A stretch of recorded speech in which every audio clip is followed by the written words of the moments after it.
Merhabalar efendim. Bugün kanalımda tek değilim, yanımda çok sevdiğim Gamze var. Gamze ile bugün Kamp Amerika programını konuşacağız arkadaşlar. Kamp Amerika ile ilgili Türkiye'de çok fazla içerik yok ve çok da fazla gençler açısından bilinmiyor. Ama 19-24 yaş arasındaki gençleri hedefleyen bu programla ilgili bu kanalda sizleri bilgilendirmek istedik. Gamze ile aslında biz de 3 yıl öncesinde başka bir uluslararası gönüllü çalışma kampında tanışmıştık. Kendisi benim liderlik yaptığım kampta kampçımdı. Ve 3 yıl sonrasında şimdi Budapeşte de misafirim olmuş oldu. İşte bu da aslında gönüllülüğün, sivil toplumun sizlere tanıştırmış oldukları kişiler, kurmuş olduğunuz network'e dair güzel de bir örnek aynı zamanda. Onun için bugün hava da güzelken Gamze'yi yanıma aldım ve Kamp Amerika ile ilgili hem kendi deneyimlerini duymak, hem nasıl başvuru yapılır, hem sizlerden bu programı ilk kez duyanlar için nedir bu program, nelere dikkat etmek lazım, bunları böyle bir sohbetini yapmış olacağız deyip bir tane mikrofonum var biliyorsunuz ki henüz. Ama 10.000 abone olursak 2 tane mikrofon alacağım. Dolayısıyla şimdi ben mikrofonu Gamze sana vereceğim. Öncelikle Türkiye'de ne yapıyorsun? Ondan belki kısaca bahsedebilirsin. Ondan sonrasında da Kamp Amerika programı nedir? Nasıl başvurdun? Nereden duydun? Gibi soruları yanıtlarsan çok sevinirim. Ben de o sırada bir dinleyici olarak ben de programı çok detaylı bilmiyorum. Merak ettiklerimi sormuş olacağım arkadaşlar. Şimdiden iyi seyirler diliyorum deyip Gamze hoş geldin. Mikrofonu sana veriyorum. Kamp Amerika'yı ben önceden hiç bilmiyordum. Hiçbir fikrim yoktu. Hatta fikir de değil, yani Amerika'ya gitmek gibi bir amacım da açıkçası yoktu. Yani gezmeyi falan çok sevdiğim için zaten neden olmasın düşününce, ama hiç böyle bu yaz Amerika'ya gideyim bir şeyler yapayım öyle bir şey düşünmüyordum. Hatta gönüllülük kamplarına devam etmeyi düşünüyordum Avrupa'da. Ama bir gün okuldan geldim. Instagram'da dolanırken bir reklam çıktı karşıma. Kamp Amerika'nın reklamı.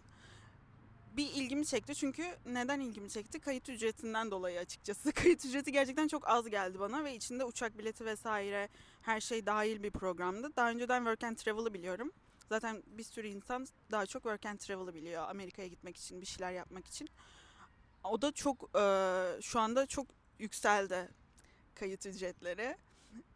O yüzden onu ne kadar bilsem de çok düşünmüyordum başvurmayı. Ama Kamp Amerika'yı görünce kayıt ücreti çok ilgimi çekti, yani içinde bu kadar uçak bileti olması vesaire. Araştırdım biraz. Çok ben de bulamadım içerik Kamp Amerika ile ilgili. İletişime geçtim orada çalışan insanlarla. Orada konuştuk. Yani aslında düşünmüyordum öyle bir şey. İletişime geçer geçmez benim bilgilerimi aldılar. Sonra anlattılar programı. Baktım çok mantıklı, yani ailemle görüştüm daha sonra, böyle bir şey mi yapsam acaba mantıklı olur mu diye. Onlar da istiyorsan yap deyince iyice araştırmaya başladım. Dedim öyle karar verdim yapmaya yani. Böyle söyleyebilirim. Çok arkasında çok uzun bir hikaye, böyle planlanmış bir süreç yok açıkçası. Burada şeyi sorabilirim. Yani bu programın evet Work and Travel genelde biliyoruz. Aradaki o ücret farkı belki ücret aşağı yukarı bir fiyat verebiliriz ama bir bu programa şu anda nereden bakabilirler? Hani onunla ilgili bir tamam ben bir kurcalayayım bakayım başvuru yapayım dedikleri zaman nereden bakabilirler? İkincisi evet baktın ve bu programa kayıt olmak istedin. O süreç nasıl? Hem zaman olarak ne kadar zaman alıyor, ne kadar zor, belgeler gerekiyor mu, ne kadar uğraştırıcı bir süreç. Birazcık da aslında tamam dedikten sonra başvuru sürecini ve sonuçlanması aşamasını anlatabilirsin belki. Tamam dedikten sonra öncelikle bir kayıt ücretini ödemek gerekiyor. 815 euro gibi bir ücreti vardı. İçinde uçak bileti var. Vize danışmanlık ücreti var. Sağlık sigortası var. Bu kadar diyebiliyorum. Şu anda da 832 euro gibi bir ücreti var. Kayıt ücreti. Yine her şey dahil, dediğim gibi bu söylediklerim. O ücreti ödedikten sonra süreciniz başlamış oluyor resmi olarak. Aslında hepsini bir anda ödemenize de gerek olmaması lazım. Evet, hepsini bir anda ödemenize gerek yok. İlk başta bir bir kısmını ödüyorsunuz. Onu da söylüyorlar zaten. Daha sonra bir mülakat süreci var. Bir profil oluşturuyorsunuz. Kamp Amerika'nın kendi internet sitesi var. Orada bilgilerinizi giriyorsunuz, hobilerinizi giriyorsunuz. İşte bir yandan da aslında, çünkü o profili tamamladığınızda ve mülakatınızı da tamamladığınızda, her şey bittiğinde kampların önüne çıkmaya başlayacaksınız ve profilinizden sizi görecekler. O yüzden o profili biraz ona göre hazırlamak gerekiyor. Yani becerilerinizi doğru düzgün seçmek, listelemek lazım. Sosyal alanlar vesaire. Burada bir de şeyi belki söylemek iyi olabilir. Yani Kamp Amerika dediğimiz şey nedir? Nasıl bir şeye başlıyoruz? Yani genel bir konseptini söylersen o profilleri oluşturma dedin ya işler vesaire belki orayla ilgili Evet, daha orayı zihinde canlanabilir. Yani Kamp Amerika dediğimiz nedir? Ne vaat ediyor? Ne kadar süreli bir program? Kimler için? Biraz belki bunu detaylandırıp tekrar buraya devam edebiliriz. Doğru, önce onu anlatsam bence de daha mantıklı olurdu. Kamp Amerika öncelikle gençler için yapılmış bir program. Kamp Amerika 18-24 yaş arası gençler için yapılmış. Yani 24 sınır. 24'ten daha fazlasını kabul etmiyor katılımcı profili olarak. Ve yine öğrenci de olmanız gerekiyor, zorunlu üniversite öğrencisi olmak. Ve Kamp Amerika'da iki türlü çalışma alanı var. Biri Camp Counselor, benim yaptığım iş. Biri Camp Power diye geçiyor. O da biraz daha teknik işlerden sorumlu katılımcılar. İşte teknik işler dediğim bir beceriye sahip insanlar. Yani aşçılık olabilir. Orada teknik bir işten sorumlu olabilir. Kampın düzenlemesiyle ilgili bir iş olabilir. İşlemesiyle ilgili bir iş olabilir. Yani daha teknik, beceri isteyen işler açıkçası. Ama benim olduğum kısım daha çok eğitmen gibi. Tam olarak eğitmen demek istemiyorum çünkü ders falan vermiyorsunuz ama çocuklardan sorumlusunuz. Çocukların aktiviteler yapmasına günlük yardımcı oluyorsunuz. Çok farklı aktiviteler oluyor onlar içinde. Yüzme olsun, işte tırmanma, atlama, böyle sportif aktiviteler, bir de sanatsal aktiviteler, oyunlar. Bir sürü gün içinde o program zaten kamp tarafından belirleniyor. Hangi kamp neredeyse artık, yani hepsinin işleyişi de farklı tabii. Ama genel olarak bunlardan sorumlu. O zaten çocuklar için yapılan, Amerika'da zaten çok yaygın ve geleneksel bir konsept aslında. Aileler yazları çocuklarını şehirden uzak genelde bu yaz kamplarına götürüyor. Hem yazlarını boşa geçirmesinler, değerlendirmiş olsunlar. Hem akranlarıyla birlikte güzel bir ortamda vakit geçirsinler, sosyalleşsinler diye yaptıkları bir şey. Ve benim kampım mesela izci kız kampıydı. Hep kız çocukları geliyordu. Erkek kampları da var, mix kamplar da var. Bu değişiyor. Ve benim kampım mesela 100 yıllık bir kamptı tam olarak. Yani bayağı geleneksel. Daha da eski olan kamplar da var diye biliyorum. Yani 100'den fazla yıllık bir geçmişi var aslında bu olayların. Ben bunların hiçbirini bilmiyordum açıkçası.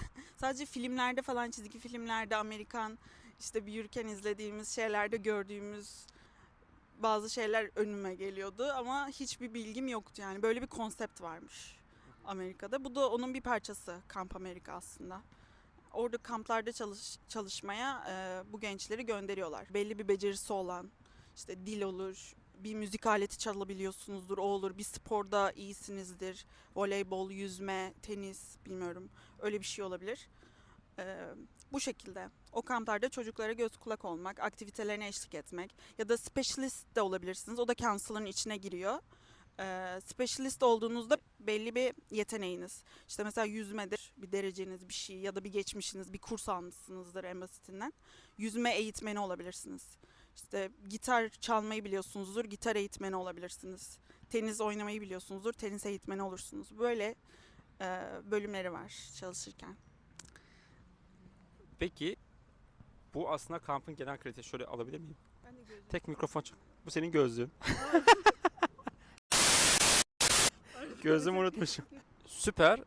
Konsept bu aslında. Demek ki Kamp Amerika'da gençlerin gittiği, çocukların orada vakit geçirdikleri ve aslında bütün dünyanın her yerinden Kamp Amerika için gelen Gamze gibi gençlerin de farklı kültürler arası aslında kişilerle beraber bulunmuş oldukları bu kamp süreci olmuş oluyor.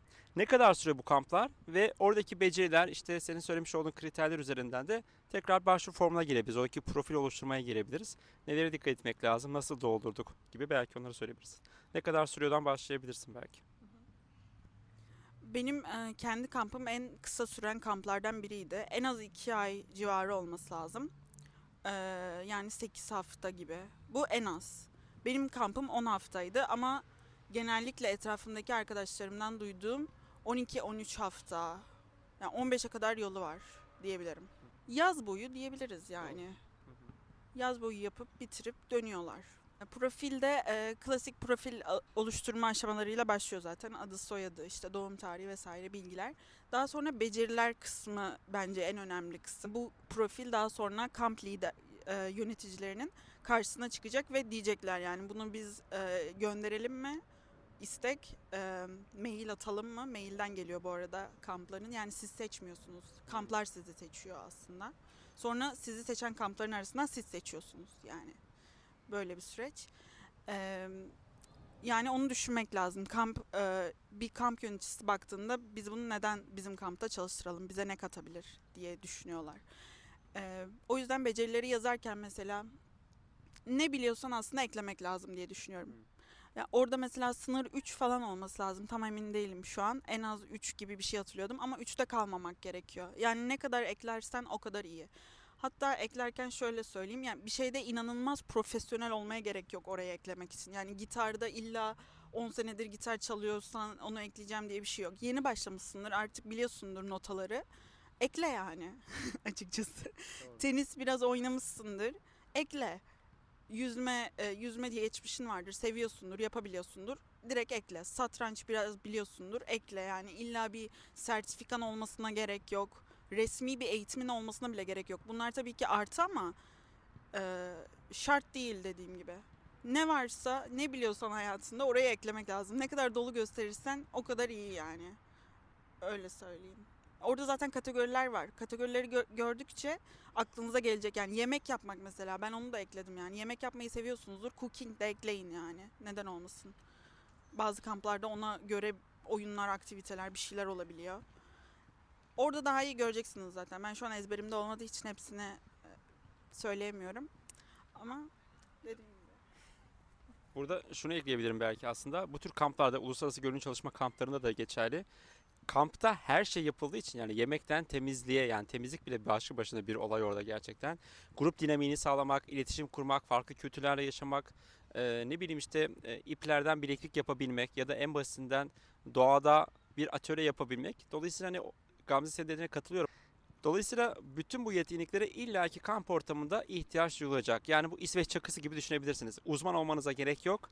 Ama yemek tarafında yemek yapılacaksa yemeğe de destek verebilir Gamze. Çocuklar oyun oynayacak. Sokak oyunlarını çok iyi biliyor Gamze. Orada bir şey yapabilir. Ve onu yaparken de atıyorum işte İngilizce, Fransızca yan yana çalışacak. Fransızcası da var, birazcık anlaşabiliyor atıyorum, ya da İngilizcesi var ya da işte farklı kültürlerle daha önce çalışmış. Orada da olabilir gibi baktığın zaman, yani ben bakan taraftan açıklamaya çalışıyorum. Tamam, bu kişi bizim bir şekilde illaki burada işimize yarayacak. İşimize yarayacak kısmını yani katkı sunabilecek anlamda söylemiş oluyorum. Dolayısıyla dediklerine kesinlikle katılıyorum.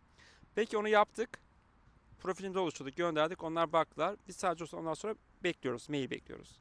Ne zaman mail gelecekse. Mail geldikten sonra da süreç nasıl oluyor? Oradan daha tekrar sana mikrofonu uzatıyorum.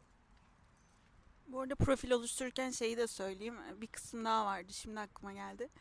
Video falan da istiyorlar mesela. Kısa kendinizi tanıtan bir video çekmenizi istiyorlar. Ben şahsen çok özen göstermedim ona diye hatırlıyorum. Çok bir bilgim yoktu. Yani dolsun diye yükledim biraz ama aslında ona da özen göstermek iyi bir fikir olabilir. Editlemek, güzel böyle eğlenceli müziklerle, videolarla editlemek, işte çocuklarla ilgilenirken, oyun oynarken ya da bahsettiğiniz yeteneklerden birini yaparken. Ha, o videoya da belki biraz özen göstermek avantaj sağlayabilir. Onu da ekleyeyim. Ve fotoğraflar kısmı falan da var. Yani görsel medya kısmını profilde belki birazcık daha güçlü tutmak avantaj olabilir. Şimdi aklıma geldi, onu ekleyeyim. Onun dışında her şey bittikten sonra tabii bundan önce bir de mülakat süreci var, onu söyleyeyim, ve o mülakatları bizzat ben kendim de yaptım döndükten sonra Amerika'dan, Ankara'da.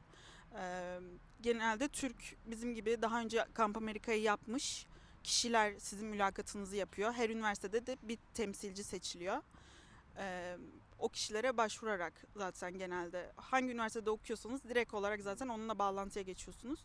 O sizin önce bir mülakatınızı yapıyor. Mülakattan da kısaca bir bahsedeyim çünkü çok önemli aslında yani. Bir profil, bir mülakat zaten süreç. Mülakatta belli sorular soruyor size. Onun da önünde zaten sorular mülakatı yapan kişinin. Ve o sorular da neyle ilgili daha çok? Tamamen İngilizce oluyor mülakat, onu da söyleyeyim. Çocuklarla iletişiminizi aslında değerlendirmeye çalışıyoruz. Yani güvenilir biri misiniz? Yani bunu öğrenmek çok önemli.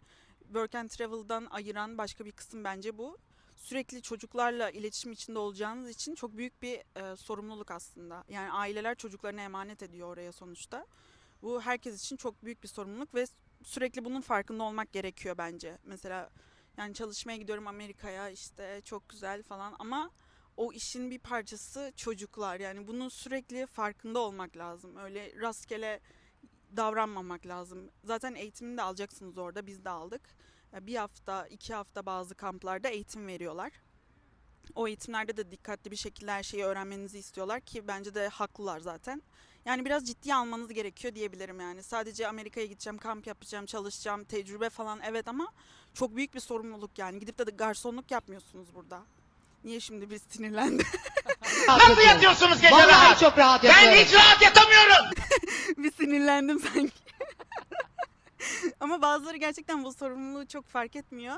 Birazcık yani çok ciddi olmanıza zaten gerek yok. Çocuklarla ilgileneceğiniz için tabii ki o enerjiyi tutturmak, eğlenceli olmak, sürekli gülümsemek onlar çok önemli. O ayrı. Ama bu sorumluluğun bence sürekli farkında olmak çok önemli yani. Onlar için de bizim için de. Ve sizin mülakatınızı yapan kişi de aslında buna dikkat etmesi gerekiyor. Sizi bir ölçüyor yani orada sorduğu sorularla. Sizin her şeyinizle ilgili orada kısa bir mülakat gerçekleştiriyor. Yani 1 saatlik falan sürüyor olması lazım.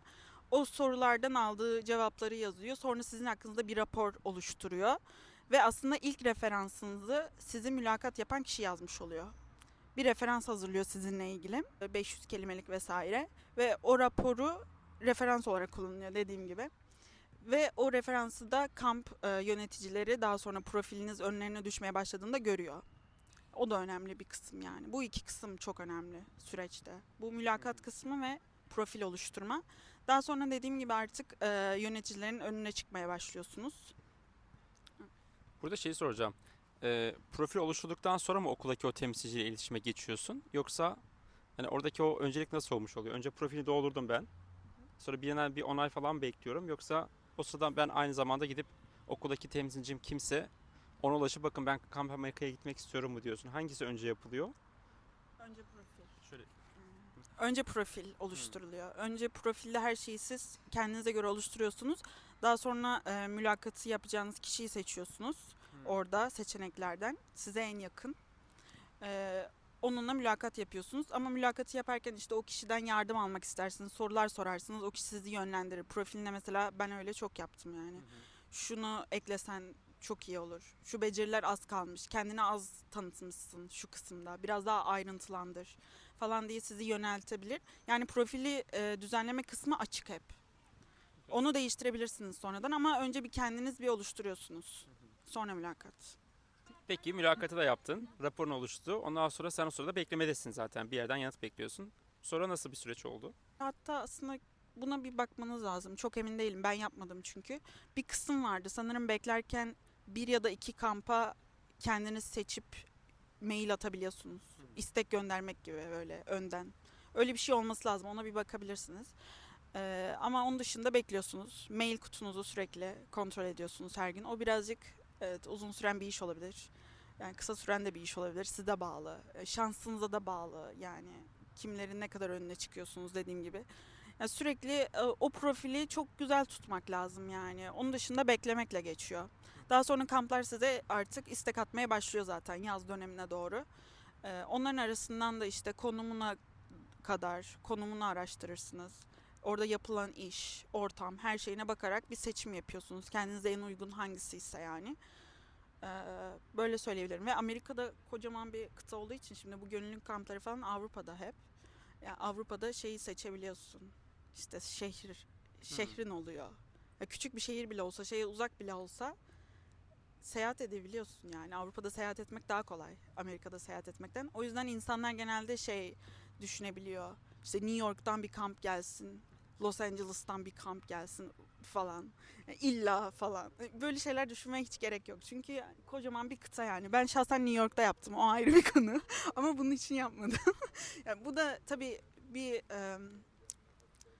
kriter. Değerlendirme kriteri ama buna bakmanızı ben çok tavsiye etmiyorum. Yani bambaşka eyaletlerde mesela mülakatını yaptığım biri Wisconsin'de bir kamp yaptı ve çok güzel geçti kampı. O kadar mutluydu ki yani iyi ki yaptım dedi. Çok eğlenceli geçmiş.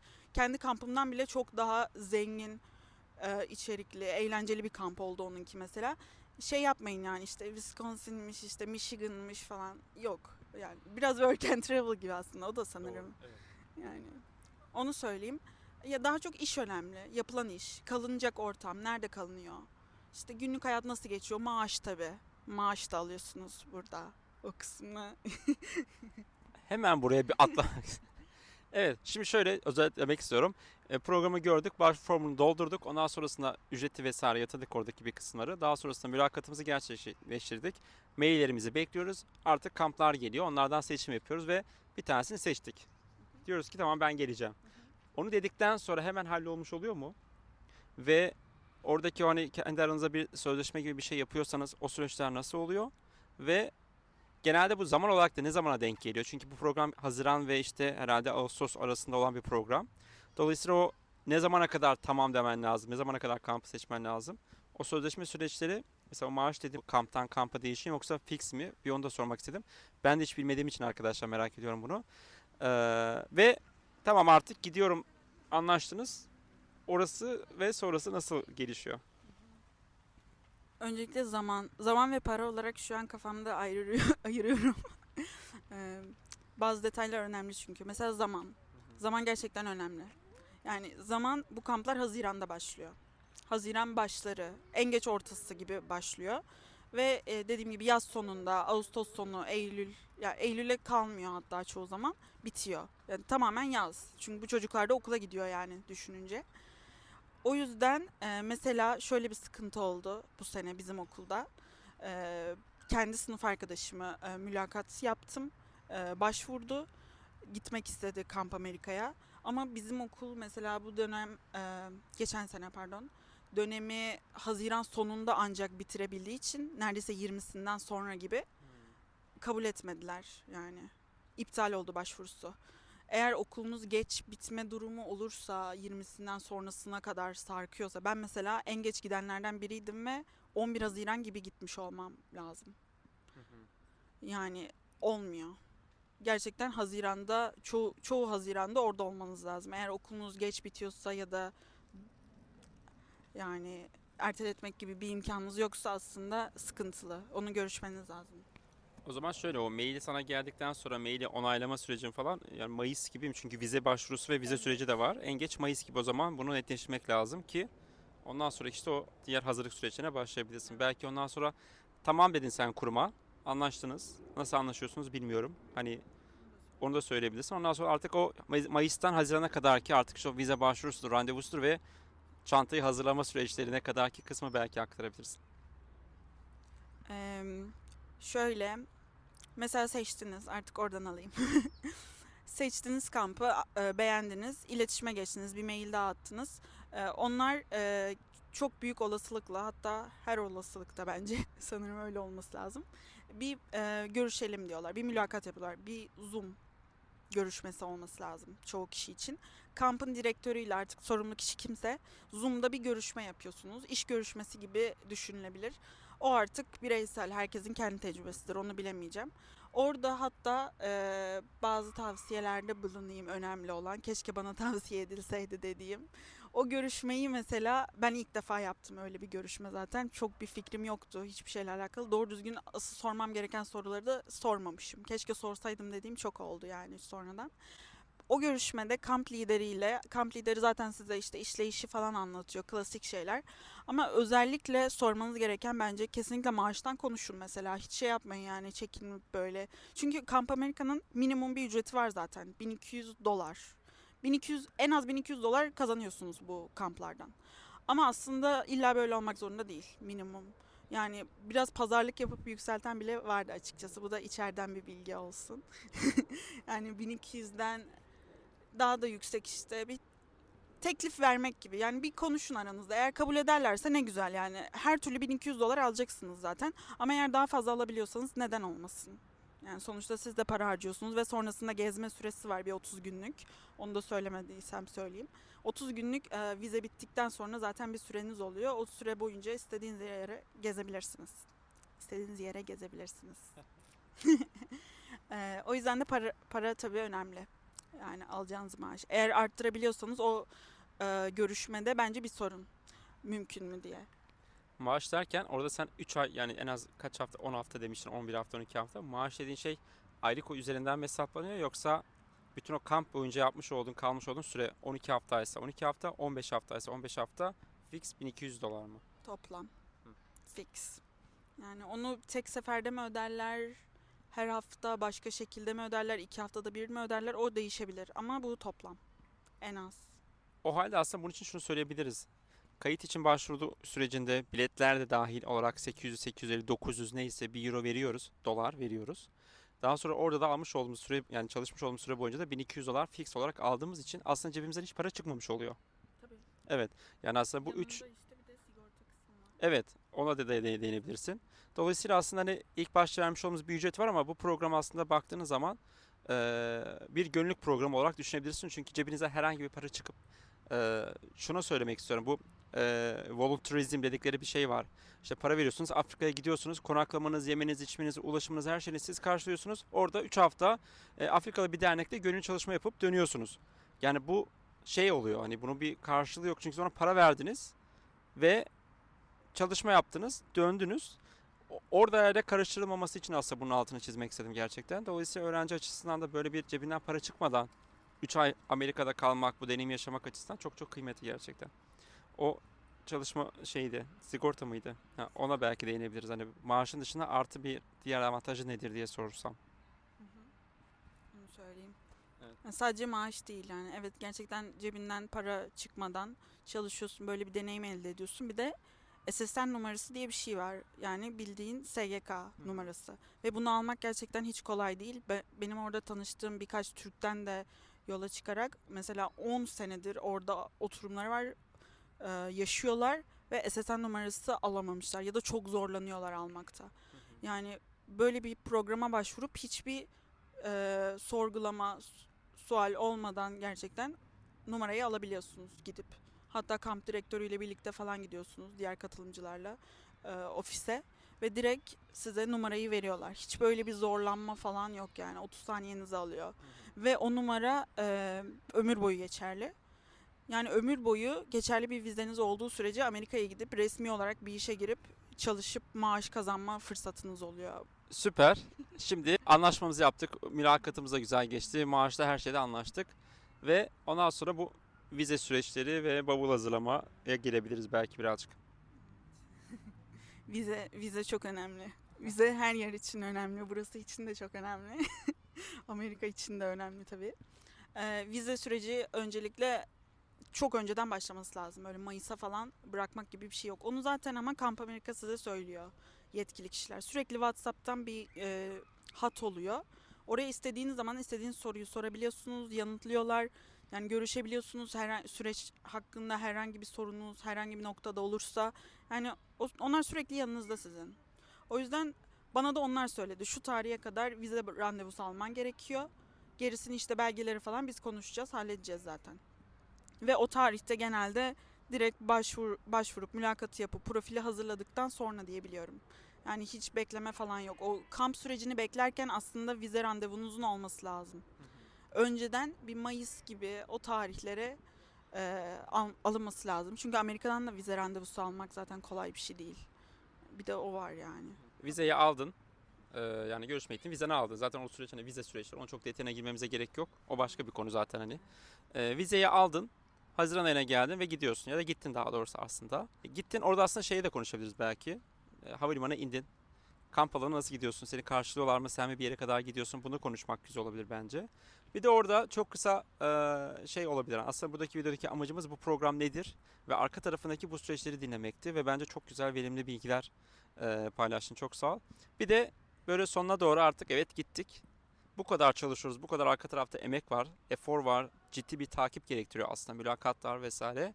Gittik. Buna değdi mi sorusunun yanıtını almak bence kıymetli. Dolayısıyla gittik. Seni karşıladılar mı?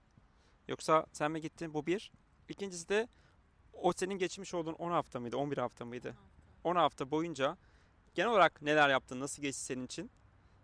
Sonrasında gezi sürecinde kaldın mı? Gezdin mi? Toplam ne kadar vakit harcadın? Nasıl geçti? Böyle genel bir aslında oraya vardıktan sonraki durumu anlatırsan güzel olabilir. Şimdi indim. JFK havalimanı. İlk defa Welcome to New York. Kafamda şarkı çalıyor Taylor Swift. Ee, Çok heyecanlıydım tabii. İnince zaten kampla iletişim halindeydik. Ve bu da kamptan kampa değişiyor olması lazım ama ben sadece kendim için söylemiş olayım. Bizi havalimanından almaya geldiler arabayla, kamp arabasıyla. Yani direkt bindik ve gittik. Biz kendimiz hiçbir şey yapmadık açıkçası oraya kadar. Ve bu arada bu kamplarda başka Türkler de görebilirsiniz. Belki yalnız da olabilirsiniz, onu da söyleyeyim. Aslında biraz gönüllülük kampları gibi. Yani o şansınıza bağlı. Benim çünkü arkadaşlarım vardı 2 tane. 3 Türktük yani biz ve birlikte aynı uçakla gittik. O da bir avantaj oldu tabii. Ama direkt arabayla dediğim gibi havalimanından bizi aldılar. Direkt kamp alanına götürdüler. Zaten bu kamp alanları şehir merkezinde asla olmuyor. Hangi eyalette olursanız olun. Daha çok şehirden uzak bir ilçede oluyor. Dağlık, ormanlık, yeşillik bir alanda olması gerekiyor sonuçta. Oraya kadar götürüyorlar. Zaten sizin kendi başınıza biraz ulaşımda sıkıntı yaşayabilirsiniz yani ilk defa gittiğiniz bir yerde. Onu kendiniz de söyleyebilirsiniz diye düşünüyorum. Eğer öyle bir şey olmazsa siz söyleyebilirsiniz. Ama genelde çoğu kamp bunu yapıyor diye biliyorum ben. Umarım yapıyorlardır, yapsınlar. Daha sonra kampa gidiyorsunuz. Artık başlıyor kamp. Yani ilk gün olmasa da sizin kalacak yerleriniz vesaire tanıtılıyor. Ve ilk hafta kampın, aslında bu 10 hafta diyorum ama biz çocuklarla birlikte çalıştığımız 9 hafta. E, O ilk hafta tamamen eğitimle geçiyor. O eğitim boyunca farklı farklı kişileri hatta konuk ediyorlar. Bazen işte psikoloji alanında olabilir ya da hemşireler vardı çalışan hastanede. Onlar geldi bize bir şeyler anlattılar. Bu alerjik reaksiyonlarla ilgili bir eğitim aldığımızı hatırlıyorum mesela. Çocuk psikolojisiyle ilgili, davranışlarıyla ilgili birazcık eğitim alıyorsunuz. Mesela senaryolar falan kuruyorlar. İşte şöyle bir durumda işte 2 çocuk kavga ediyor şöyle bir sebepten dolayı ya da bullying var mesela. Bu tarz özel durumlar hakkında senaryolar oluşturuyorlar. Nasıl tepki verirsiniz? Sizi ölçüyorlar. Daha sonra da işte böyle vermeniz gerekiyor. Böyle tepki vermeniz gerekiyor. İşte alerjik reaksiyonları vesaire önceden sürekli kontrol etmek lazım. Ama olur da bir şey olursa işte şu ilaç kullanılacak. Şöyle şu kişiye ulaşmanız lazım. Yani bu durumda paniklememeniz lazım vesaire. Böyle bir sürü çocuğa nasıl yaklaşılır işte çok yakın bir mesafe hiçbir zaman olmaması lazım. Çok e, yani yakın tabii olacaksınız, eğlenceli olacaksınız, güler yüzlü olacaksınız ama sürekli sarılıp öpmemeniz lazım o çocukları. Yani bunun da sınırları var. Bunun hepsinin hakkında sabahtan akşama kadar neredeyse yani eğitimler alıyorsunuz. Orada yapılacak aktiviteler hakkında bilgilendiriliyorsunuz. Hatta o aktiviteleri siz çocuk katılımcıymışsınız gibi, kampçıymışsınız gibi size yapıyorlar. Yani siz yapıyorsunuz o aktiviteleri çocuklardan önce. Yani ben çok ok da attım. İşte yüzme aktiviteleri oldu, tırmanma, ipte bir şeyler. Yani bunları önce siz yapıyorsunuz çocuk gibi aslında. Yani bir yandan eğlenceli, bir yandan da öğreniyorsunuz nasıl işliyor falan. Ve o ortamlarda çocuklara nasıl güvenlik önlemleri alınması gerekiyor onu da öğretiyorlar. Böyle bir eğitim haftası oluyor. Bazı kamplarda bu 2 hafta bu arada. 1-2 hafta. Şeyi soracağım. Buradaki yani giden kampçı sayısı ne kadardı? Çok kalabalık bir gruptan bahsediyorsunuz. Hayır yani sen gibi kaç kişi var o eğitime mesela senin olduğun yerde? Bu da değişiyordur illaki ama en basitinden senin olduğun yerde kaç tane gönüllü diyeyim gönüllüydünüz? Bu çok değişiyor kamptan kampa. Benim kampım küçük kamplardan biriydi aslında ama toplam çalışan toplam her şeyle sadece counselor'lar falan değil. Camp Power, counselor, yöneticiler işte her şeyiyle bir 70 kişilik bir grup. Ve bu az bu arada. Minimum falan gibi bir şey yani. Daha çok 100, bazı kamplar 200 bile olabilir. Tam bilmiyorum. Çok büyük organizasyonlar yani bunlar. Çok köklü büyük yerler. Zaten kamp alanları da çok büyük. İnşası önceden yapılmış vesaire. O çok değişiyor kamptan kampa. Evet, böldüm seni. En son eğitimi tamamladınız Tamam. ve artık çocuklarla çalışıyorsunuz. O sürece başladınız. Nasıldı senin için o süreç? Yani orada tam yaptığınız faaliyetler zaten bence az çok anlaşıldı. Çocuklarla birçok farklı başka çalıştınız ama yani Kamp Amerika'dan önceki Gamze ile sonraki Gamze arasında sence ne kadar fark var? Kazanım olarak neler gördün, nasıl geçti ve en sonunda da burada bizi dinleyen bütün aslında katılımcılar için bu programı öneriyorsun gerçi yani onu anlıyoruz ama ne demek istersin aslında bu deneyimlerinden sonra bir de onu duymak güzel olabilir. Şöyle öneriyorum tabii ki ama hiç şey yapmayacağım. Öyle çok güzeldi hep toz pembe, çok eğlenceliydi Amerika işte Her gün parti falan öyle bir şey yapmayacağım. Tamamen gerçeklikleriyle de söyleyeceğim. Kampa başladık daha sonra. Daha doğrusu eğitim haftası bile yani. Ben bir şey oldum. Ben bilmiyordum bu kadar yoğun olacağını. Gerçekten bana yoğun geldi programı. Bir emek var yani. Bir emek vermeniz gerekiyor açıkçası. Yani çalışacaksınız. Work and Travel da biraz böyle aslında. Yani gerçekten çalışma süreleri olsun biraz karışık olabiliyor. Onu da hatta bir ekleme yapayım. Mülakat süresinde yöneticinize ondan da bahsedin. Çalışma süresi, maaşlar, günlük hayatta işte bir kısıtlama bir şey var mı? Her şeyi size söylesinler. Biz kampa başladık. Çocuklar geldi. Yani bütün gün onlarlasınız. Sabah onlarla birlikte uyanıyorsunuz. Onları uyandırıyorsunuz. Her yere onlarla birlikte koşturmanız lazım. Günlük bir 2 saatlik falan bizim aramız vardı. Onun dışında sürekli onlarlasınız. Çocuk oldukları için o çocuklar yatağa gidip güvenli bir şekilde uykuya dalmadan sizin işiniz aslında tam olarak bitmiyor gibi bir şey. Yani bazı kamplarda farklı olabilir ama ne bileyim mesai değişimi falan yapıyorlardı. Bu kamptan kampa çok değişiyor gerçekten. Ama benim kampımda öyleydi. Yani onların tam olarak uyuması gerekiyor. Sonra ben gidip uyuyordum vesaire. Yani biraz yorucuydu. Gerçekten yorucu değildi diyemem. Benim için çok farklı bir tecrübeydi. Ondan önce ben işte Avrupa'da kamplar yaptım. 2 tane Fransa'da.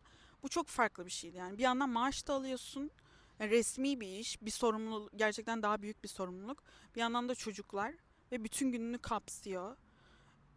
Zordu diyebilirim. Gerçekten öyle kolaydı, çok eğlenceliydi, çok her gün oyun oynadık, çok eğlendik demeyeceğim.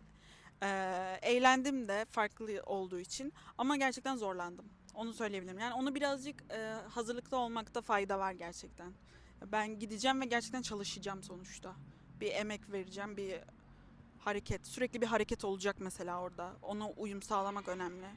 Sürekli enerjiniz biraz yüksek kalması gerekiyor çocuklarla olduğunuz için. Öncesinde kendinizi hazırlamanız lazım yani. Onun dışında ama şimdi geri dönüp bakınca söyleyeyim. Ben çok mutluyum açıkçası. Çünkü yani Amerika'ya gitmeyi boşver ki Amerika'ya gitmek de aslında gerçekten kolay bir şey değil özellikle şu an. Yani vizesi olsun, çalışması olsun ve bu sadece gidip gezmek değil. Bir de gezme kısmı var tabii. Gezme kısmı da size bağlı tabii ki. Sizin maddi durumunuza bağlı. Ekstra bir ödeme almıyorsunuz sonuçta. Kendiniz önceden plan yaparsınız. Orada tanışırsınız. İnsanlarla yola çıkarsınız. Yani bu da çok kişisel bir tecrübe. Gezdiğim yerler Boston, Washington DC zaten yakın. Benim kampım New York'ta olduğu için zaten hafta sonları New York'u falan geziyorduk. Bir de Miami'ye gittik. Orada başka arkadaşlarımla. Yani çok arkadaşlarla da tanışabilirsiniz kamp yaptığınız. Şey gibi düşünmeyin yani illa solo travel değil ki o da tavsiye ettiğim başka bir şey bu arada. O da başka bir konu. Ama Amerika'da gerçekten o ortamlarda çok kişiyle tanışıp birlikte yola çıkıp gezebiliyorsunuz. O da çok güzel bir tecrübe. Yani hepsine birlikte baktığımızda şu an çalışma artı gezme artı bütün tecrübeler ben tavsiye ederim ve çok mutluyum yaptığım için. Bir kere sabırlı olmayı öğreniyorsunuz her konuda. Kriz çözme yeteneği bence çok geliştiriyor. Çocuklarla olan bir kriz olabilir, iş yeri sonuçta resmi bir yer öyle bir kriz olabilir. Yani bir sorun karşısında paniklemek değil de sakince oturup düşünüp ne yapabilirim? Ben onda kendimi fark ettim. Yani o özelliğimin geliştiğini ben fark ettim. Özellikle bu sene. Artık yani eskisi gibi panikleyip ay ne yapacağım her şey bitti. Dünyam yıkıldı. Buraya kadarmış. Böyle bir kafaya artık girmiyorum. Sürekli kafamda otomatik olarak bir çözüm yolu. Yani bu tarz şeyler bence aslında gönüllü kampları da bunun içinde olabilir Avrupa'daki. İnsanı çok geliştiriyor. Özellikle bu küçük genç yaşlarda diyeyim. Genç yaşlarda insanı çok geliştiren özellikler. Ben o yüzden çok tavsiye ediyorum. Bu Amerika'da yani sonuçta o kadar uzak. Ben hiç o kadar uzak bir yere gitmedim yani Türkiye'den. Saat farkı olsun, mesafe olsun çok fazla. İlk defa öyle bir şey tecrübe ettim. 10 saat, 11 saat uçakta uçtum, gittim. Saat farkı var ailemle vesaire. Bunlar hep yani bir yandan kolay şeyler değil, zor. Ama insana çok çok şey katan, çok büyüten şeyler olduğunu düşünüyorum. Ben hala Amerika'da yaptığım işte anılardan ya da bir sorun çıkmıştır, onu nasıl çözdüğümden bahsediyorum ya da hatırlıyorum. Öyle bir yol çiziyorum kendime. Bilmiyorum iyi anlattım mı? Valla gerçekten süper. Ağzına sağlık. Bunları böyle duymak da çok güzel aslında. Sen anlatırken ben de kendi work and travel zamanına gittim. Ben de şeydi, direkt uçuşla ilk kez o kadar uzun yolculukla işte tam dedi Kennedy Havalimanı'na indim, bir baktım. Hollywood'daki polisler, yani buralarında şeyler, telsizler, siyahi polisler falan. Ne oluyoruz dedim. Hala o zaman yazmış olduğum günlüğümdeki notlar var böyle görünce duygulanıyorum. Şimdi senden tekrar sanki bunu Nihat olarak da yaşamış gibi oldum. Sen geçen yıl yaşamış oldun bunu. Ben biraz zaman oldu ben yaşadım. Ama toparlıyorum. Gerçekten çok sağ ol. Özellikle bu videoyu izleyenler için şu anki aşamada hemen aşağıya linkte bırakmaya çalışırım ben, ama Kamp Amerika'ya girip neymiş ne değilmiş diye bakabilirsiniz. Her şey böyle başlıyor arkadaşlar. Kimse Gamze sen iyi birine benziyorsun, seni bir Kamp Amerika ile gönderelim demeyecek. Yani bunu kimse demeyecek. Her zaman biz bir şeyleri talep etmemiz lazım. Biz bir şeylerin arkasından koşmamız lazım. O zamanlarda Gamze benimle de konuştu, başkasıyla da konuştu, başkalarına sordu ne oluyor ne bitiyor diye. Biz bir şeyler için çaba sarf edersek, o olmasa bile Gamze bugün eğer Kamp Amerika'ya gidememiş olsa dahi, o İngilizce mülakata girmek bile en basitinden 1 saat, kendi akranınız dahi olsa o bile bir kazanım. Ya da sözleşme için görüşmeler yapmak. Bir sürü detay var. Bunları zaten genel olarak YouTube'daki videolarımda, gönüllülük projelerinde hep anlatıyorum. İşte Gamze de bunları herhangi bir şey yazıp çizmedim arkadaşlar, gördünüz. Söyledi. Kimle konuşursanız benzer şeyler söyleyecektir bu kazanımlara dair. Onun için özellikle bu yaşlarda bu fırsatlar sizler için. Şimdi ben gitmek istesem gidemiyorum. Dolayısıyla bu yaşlarda hem akademik tarafı güçlü tutarken bir yandan da bu tür fırsatlarla kendimizi geliştirmeliyiz arkadaşlar.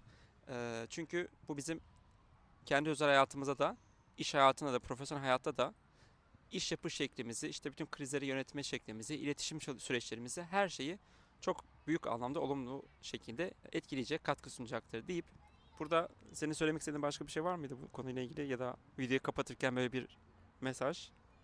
Eee, risk alın. Eee, kendi başınıza bir şeyler yapmaktan korkmayın diyebilirim ya.